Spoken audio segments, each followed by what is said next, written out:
এত পানি আপনি কোন গ্লাসে রাখবেন? প্রথম গ্লাসে নাকি দ্বিতীয় গ্লাসে নাকি 2 গ্লাসেই রাখবেন? আসসালামু আলাইকুম, সবাইকে এই পয়েন্টে স্বাগতম। আজকের আমরা একটা মজার পড়া পড়ব।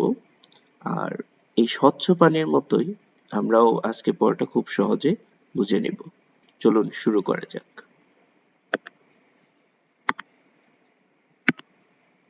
আজকে আমাদের বিষয়টা হচ্ছে সাবজেক্ট ভার্ব অ্যাগ্রিমেন্ট।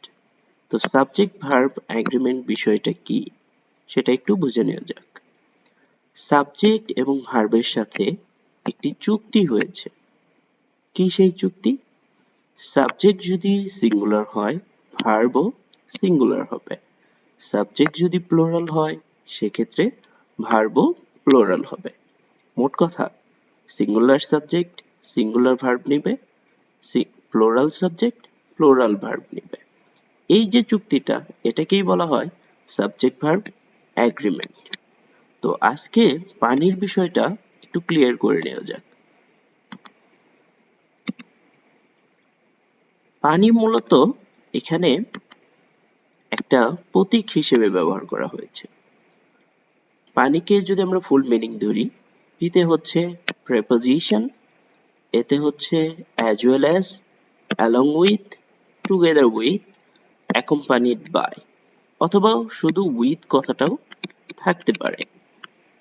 এনে হচ্ছে নট অ্যান্ড, আর আইতে হচ্ছে ইনক্লুডিং, ইন অ্যাডিশন। তো এইগুলো হচ্ছে বাক্যের মধ্যে কনজাংশন হিসেবে বসে। এরা দুইটি নাউন বা প্রোনাউনকে যুক্ত করতে পারবে, এবং এদের দ্বারা যুক্ত দুটি নাউন বা প্রোনাউন যখন বাক্যের সাবজেক্ট হবে, তখন আমরা এই পানিটা প্রথম গ্লাসে রাখবো। মানে আমি যে ভার্বটা ব্যবহার করব সেটি ফার্স্ট নাউন বা ফার্স্ট প্রোনাউন অনুযায়ী লিখব। তাহলে এক্সাম্পল দেখে নেওয়া যাক।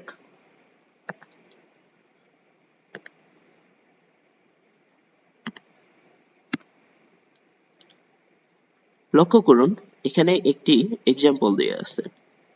এক্সাম্পলটা যদি আমি লক্ষ্য করি, মাঝে আছে অ্যাজ ওয়েল অ্যাজ, সেই পানির অ্যাজ ওয়েল অ্যাজ। আর আমরা তো জানি যে পানি থাকলে প্রথম সাবজেক্ট মানে প্রথম গ্লাসে পানিটা রাখতে হবে।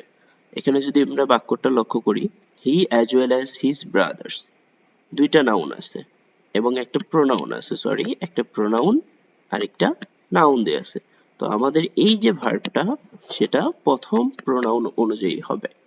তো আমরা নর্মালি কি করি, শূন্যস্থানের আগে যে সাবজেক্টটা থাকে সে অনুযায়ী ভার্ব দিই, কিন্তু এটা করলে ভুল হয়ে যাবে। তো আমাকে কি করতে হবে, পানি যুক্ত থাকলে অবশ্যই ফার্স্ট যে গ্লাস সেখানে পানি ঢালতে হবে। তো এখানে যে প্রোনাউনটা আছে এটা আছে হলো সিঙ্গুলার, তাহলে ভার্বটা হবে সিঙ্গুলার। যেহেতু ইয়েস্টারডে আছে, আমরা এখানে বিভার্ব হিসেবে ওয়াজ কথাটা ইউজ করব। তাহলে আনসারটা দাঁড়াবে হি as well as his brothers was present yesterday. আরেকটা এক্সাম্পল দেখে নেওয়া যাক।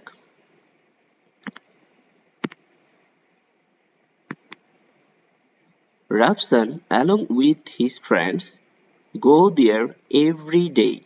এখানেও যদি আমরা লক্ষ্য করি, এখানেও পানি কথাটা আছে along with থাকলে পানি আছে, তার মানে আমরা কোন গ্লাসে পানি রাখবো, ফার্স্ট গ্লাসে, মানে রাফসান অনুযায়ী লিখবো।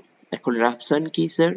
রাফসান হচ্ছে থার্ড পারসন সিঙ্গুলার নাম্বার, সেক্ষেত্রে এই যে ভার্বটা দেয়া আছে রাফসান অনুযায়ী এর সাথে একটা এস বাই এস যুক্ত হয়ে যাবে, আনসার হবে গোস। সর্বশেষ একটা আমরা উদাহরণ দেখব।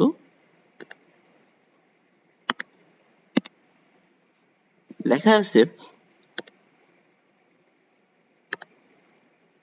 এখানে লেখা আছে the captain of the players, the captain of the players, preposition আছে। আমরা জানি প্রেপোজিশন থাকলে প্রথম যে নাউনটা সেটা ফলো করতে হবে। তো এখানে কে আছে, the captain. The captain of the players, এটা কিন্তু ধরা যাবে না, এটা আমাকে মনে রাখতে হবে আমি পানিটা কোথায় রাখবো, ফার্স্ট গ্লাসে। তো ক্যাপ্টেন কয়জন? একজন, তো the captain of the players is tall, সে হচ্ছে কি লম্বা। তো আমাদের এখানে মৌলিক বিষয়টা মনে রাখতে হবে, যদি এই পানি কনজাংশন যুক্ত থাকে এবং তাদের সাথে দুইটি প্রোনাউন বা দুটি নাউন যুক্ত যদি থাকে, তাহলে আমরা পানিটা কোথায় রাখবো স্যার? হ্যাঁ, ফার্স্ট গ্লাসে। তো এই ছিল আমাদের আজকের পড়া।